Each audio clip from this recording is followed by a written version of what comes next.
Hoje você vai descobrir como eram realmente os 10 lugares onde Jesus viveu. E vai ver imagens que mostram onde eles estão agora. Porque depois deste vídeo, você nunca mais vai imaginar a vida de Jesus da mesma forma. 2 lugares que desafiam tudo o que você já viu sobre o nascimento e infância de Jesus. O primeiro lugar onde Jesus viveu não tinha estábulos, como mostramos no Natal.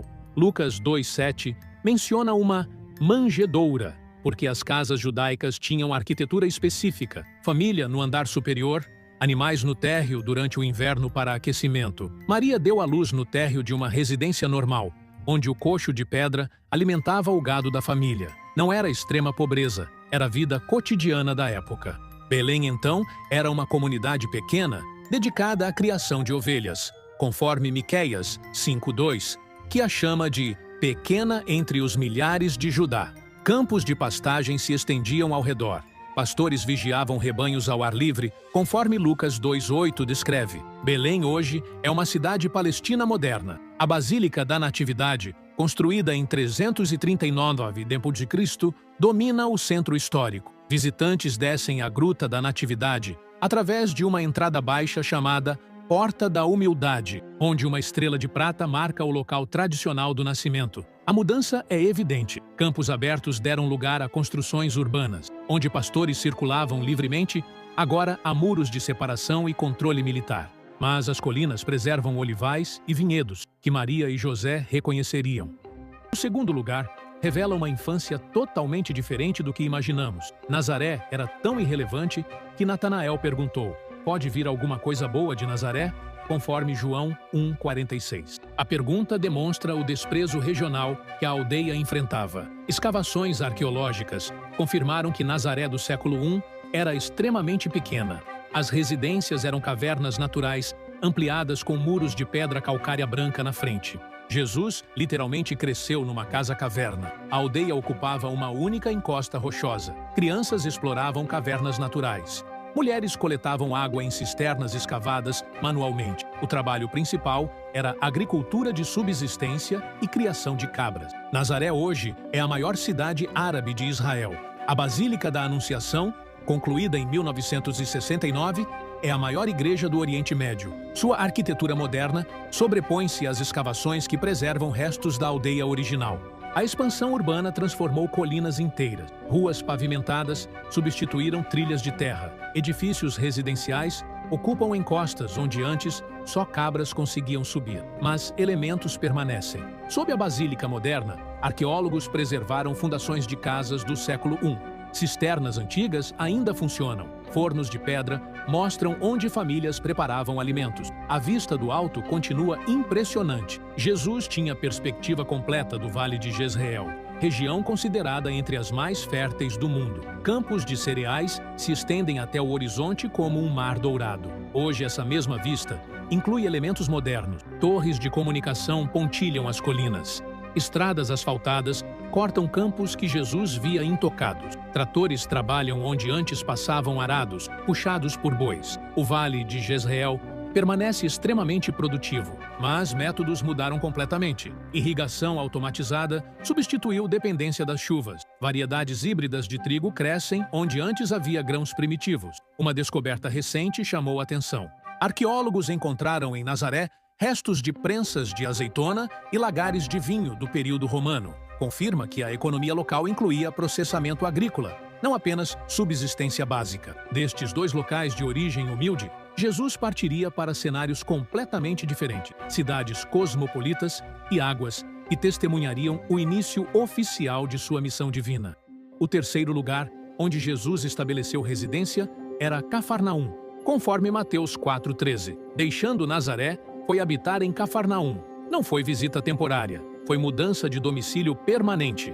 Cafarnaum ficava estrategicamente posicionada na margem noroeste do Mar da Galileia, cruzamento de rotas comerciais importantes. Era cidade pesqueira próspera, que também funcionava como posto alfandegário romano. Foi onde Jesus chamou Mateus, conforme Mateus 9:9. As construções usavam basalto preto local, contrastando com o calcário branco importado para a sinagoga. Famílias viviam em complexos residenciais, organizados ao redor de pátios centrais compartilhados. A casa, identificada como de Pedro, fica a 30 metros da sinagoga onde Jesus ensinou.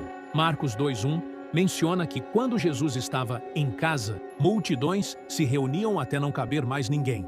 Era a base operacional real do ministério. Cafarnaum, hoje, são ruínas protegidas num parque arqueológico. A sinagoga visível data do século IV, mas foi construída exatamente sobre fundações da sinagoga onde Jesus pregou. Pedras originais estão preservadas no subsolo. O local mudou drasticamente. Onde funcionava uma cidade vibrante, agora há apenas alicerces de pedra. Onde barcos atracavam carregados de pescado, hoje palmeiras ornamentais emolduram ruínas para a visitação turística. O quarto lugar testemunhou o evento que iniciou oficialmente o ministério público de Jesus. O Rio Jordão possui características geológicas únicas. Nasce a 550 metros acima do nível do mar e desce até 400 metros abaixo, criando o vale mais profundo do planeta. Essa geografia extrema influenciou a escolha de João Batista. João pregava próximo a Jericó, num local chamado Betânia além Jordão, conforme João 1:28. Era ponto de passagem obrigatório para peregrinos que subiam a Jerusalém, maximizando o alcance de sua mensagem. Jesus foi batizado onde o rio faz curva natural, criando o remanso mais profundo. Mateus 3,16 registra que os céus se lhe abriram. Momento de revelação pública da Trindade, testemunhado por multidões presentes. As margens, então, eram cobertas por vegetação densa, alimentada pela umidade constante. Tamareiras ofereciam sombra, juncos cresciam abundantemente, proporcionando privacidade para o ritual.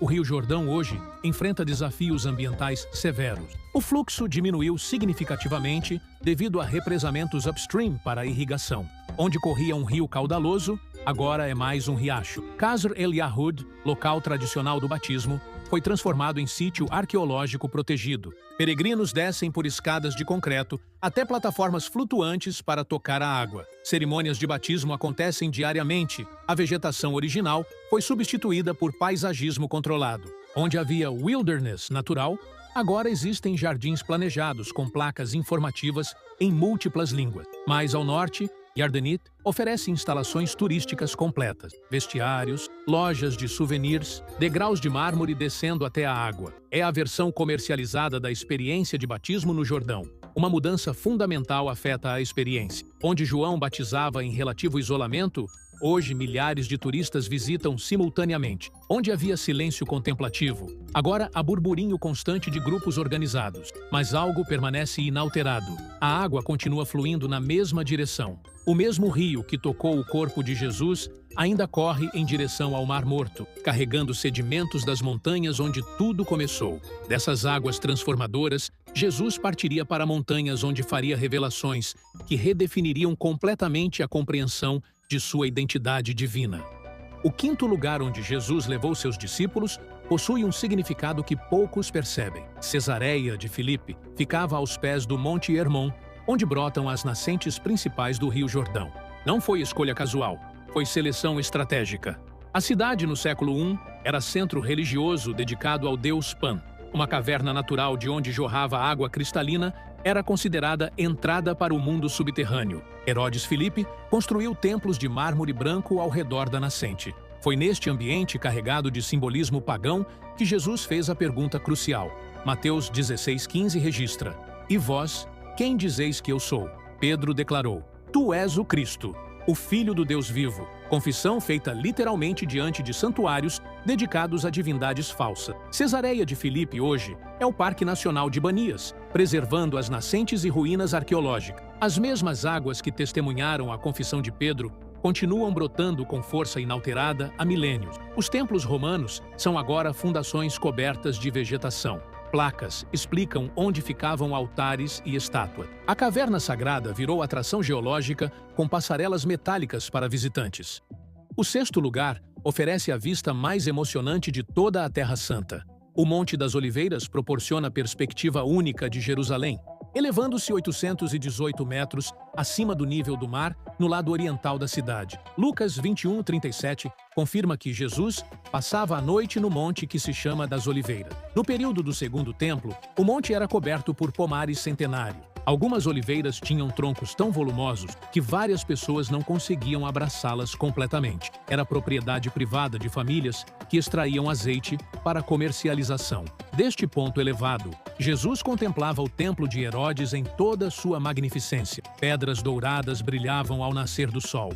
Pátios fervilhavam de atividade religiosa. Fumaça de sacrifícios subia constantemente dos altares. Foi aqui que Jesus ensinou sobre eventos futuros. Mateus 24 preserva aquela conversa profética sobre destruição de Jerusalém e sinais dos tempos. Suas palavras ecoavam entre árvores que já eram antigas quando ele nasceu. Lucas 19:41 registra que Jesus chorou sobre ela ao avistar Jerusalém deste monte. Suas lágrimas caíram sobre solo que absorveu tanto alegria quanto tristeza ao longo dos séculos. A vista panorâmica de Jerusalém permanece espetacular, mas completamente transformada. Onde Jesus via o Templo Dourado, hoje brilha a cúpula da rocha muçulmana. Onde havia muralhas antigas, agora se ergue cidade moderna com arranha-céus. Milhares de lápides brancas refletem sol, onde antes folhas prateadas de oliveiras tremulavam na brisa. É necrópole urbana, substituindo o pomar rural produtivo. Mas elementos sobreviveram. Cientistas confirmaram que 8 oliveiras do Getsêmani têm idade superior a 900 anos. Suas raízes tocam o mesmo subsolo que sustentou as árvores contemporâneas de Jesus. O Vale do Cédron, entre o monte e Jerusalém, preserva a configuração geográfica original. Jesus caminhou pelo mesmo leito seco, subindo em costa íngreme em direção aos muros da Cidade Santa. Uma alteração fundamental marca o local. Onde Jesus orou em escuridão completa, agora luzes artificiais iluminam permanentemente jardins e monumentos. A intimidade noturna foi substituída por visibilidade constante. Destas alturas contemplativas, Jesus desceria para vales onde experimentaria a intimidade humana em sua forma mais pura e vulnerável.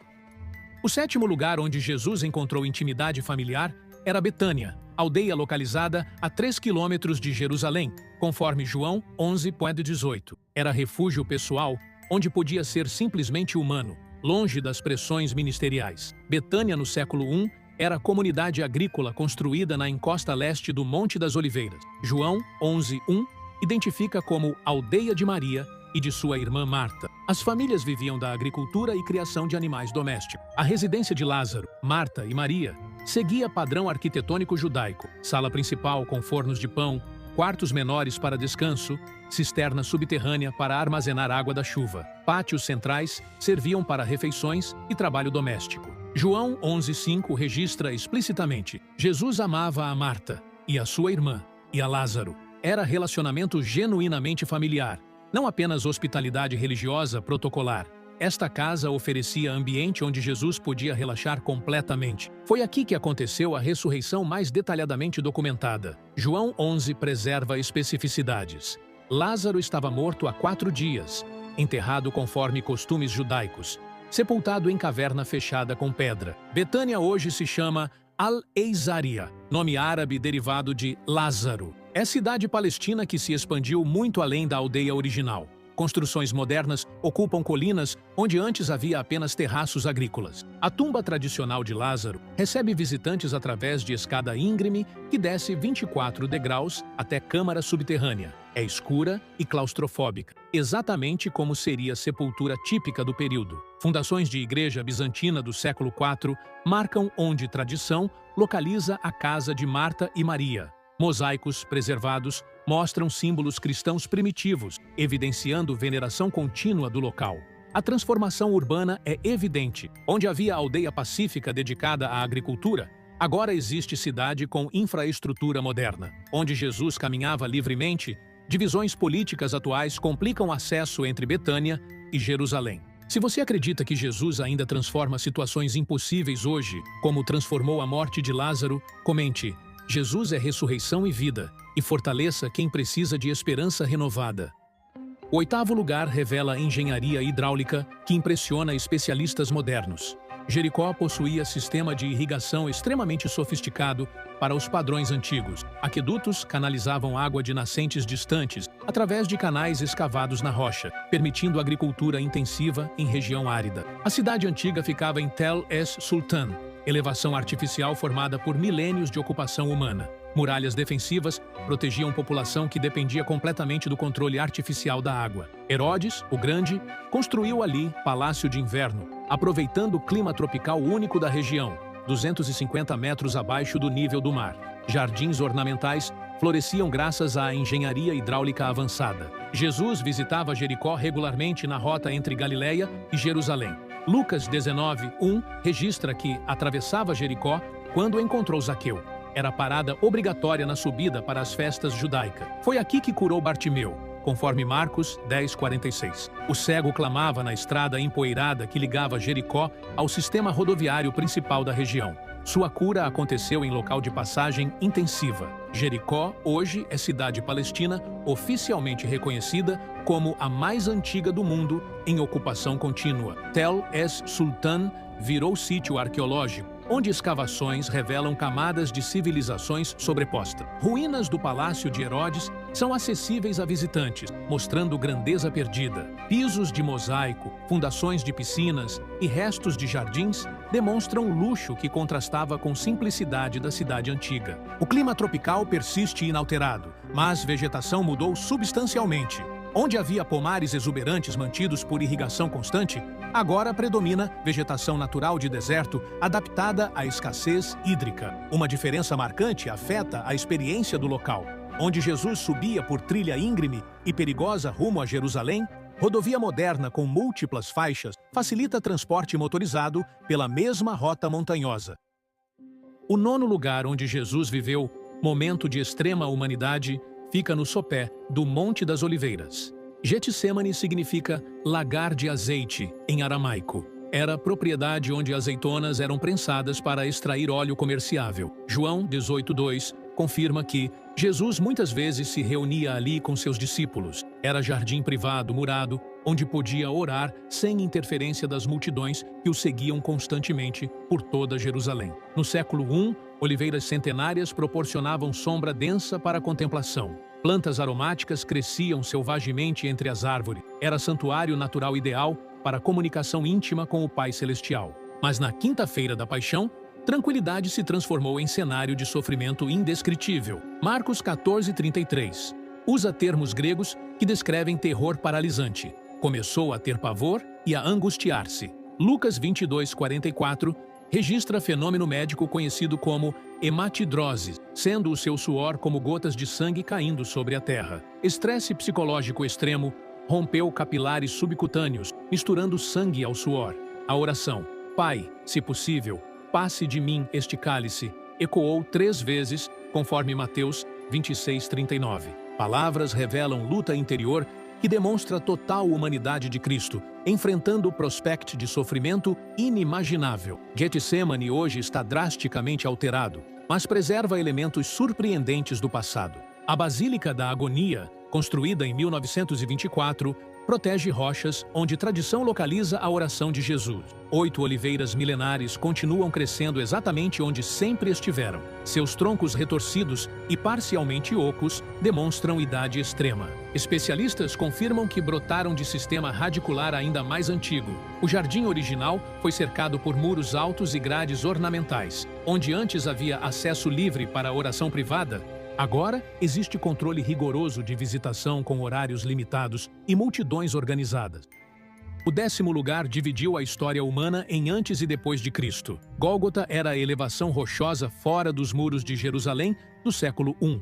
Lugar da Caveira, em aramaico, funcionava como local de execução romana, estrategicamente posicionado numa estrada movimentada para maximizar impacto psicológico. A crucificação era espetáculo de terror público. Romanos executavam criminosos em locais visíveis, onde comerciantes e peregrinos passassem constantemente. Gólgota ficava na via principal que conduzia ao norte da cidade. João 19:17 registra que Jesus, carregando ele mesmo a sua cruz, saiu para o lugar chamado Calvário. A Via Dolorosa subia da Fortaleza Antônia através de ruas estreitas, pavimentadas com pedras desgastadas por milhões de pés. O Gólgota original era formação calcária nua sem vegetação. Rochas esbranquiçadas pelo sol formavam elevação que lembrava crânio humano. Lucas 23:33 registra simplesmente: crucificaram-no ali. Entre dois criminosos, Jesus foi pregado em cruz romana padrão, poste vertical fixo com trave horizontal, que condenados carregavam ao local de execução. Domingo pela manhã, mulheres descobriram tumba aberta e vazia. Lucas 24:3 preserva o momento. Não acharam o corpo do Senhor Jesus. A ressurreição aconteceu em localização geográfica específica, não em dimensão espiritual abstrata. O Gólgota e Santo Sepulcro hoje estão protegidos dentro da Igreja do Santo Sepulcro, construída originalmente por ordem do imperador Constantino no século IV. É um dos edifícios mais disputados religiosamente do mundo. 6 denominações cristãs diferentes administram conjuntamente o complexo: ortodoxos gregos, católicos romanos, ortodoxos armênios, coptas, siríacos e etíope. Cada grupo controla áreas específicas segundo o acordo centenário. O local da crucificação ocupa andar superior da igreja. Uma estrela de prata marca ponto tradicional onde a cruz foi erguida. Peregrinos tocam metal que protege rocha original, ainda parcialmente visível. A tumba fica na rotunda principal, 40 metros abaixo. O edículo, pequena construção de mármore restaurada recentemente, encobre câmara mortuária original. Filas permanentes aguardam acesso limitado ao interior. Dos 10 lugares onde Jesus viveu fisicamente, este é o único que promete não ser final. Quem ressuscitou aqui, prometeu retornar. Quando isso acontecer, locais que preservamos como memórias se tornarão realidades presentes novamente.